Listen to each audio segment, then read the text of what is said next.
This is how Group E ends. Turkiye will be taking the playoff route. How do you look into this game, Frank, the fact it finished 2-2 with Spain, knowing they were practically there, virtually qualified already? Do you see it that way, or do you see any concerns for Spain that it did finish 2-2?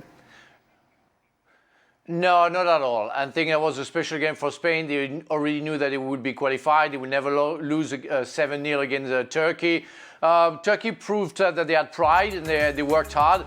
But I'm sure it would have been another game if the pressure would have been on Spain to absolutely win that game. So I'm not worried. I mean, Spain is, for me, if it's not the favorite, one of the favorites of the next World Cup. They showed during the qualification and so many of the games that they are one of the contender, and they are in a different level that they've shown today. So no worries. They didn't lose, which is a good thing because you need pride when you play for your national team. But no statements whatsoever about that draw. They are the favourites to win the World Cup. Is that fair enough? I think so at the moment, although, you know, I think it's the football that they play or they can play at times is certainly exhilarating. Whether or not the French step up in particular and flex their muscles, which they've got, remains to be seen. And then, you know, England being, you know, I don't know. What England does there? Well, I think they are the favourites. Aye.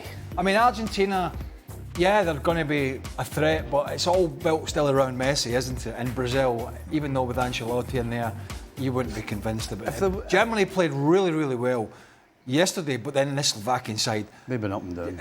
They just never turned up. So that was a difficult one. And Portugal, we know, have got a talent, but they have their own deficiencies. So I think from what we've seen in the last 18 months or 2 years, I wouldn't argue against Spain.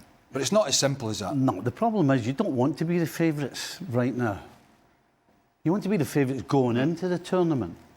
You know, they've been the best for 18 months, 2 years, as Craig said. How many teams go longer than that in terms of supposedly being the best side in world football or in Europe or whatever it is? Well, Spain. You know, these things drop off. 2008, 2010. But these things drop off. So, yes, you want to be somewhat in a rhythm, somewhat settled. But you don't want to be the favourites right now. You want to be the favourites going into the tournament. Frank? Now I just want to know, because I'm very surprised to see England in the second favourite. You know, I know it's an English bookmaker company, I guess, but really, and I think they can surprise.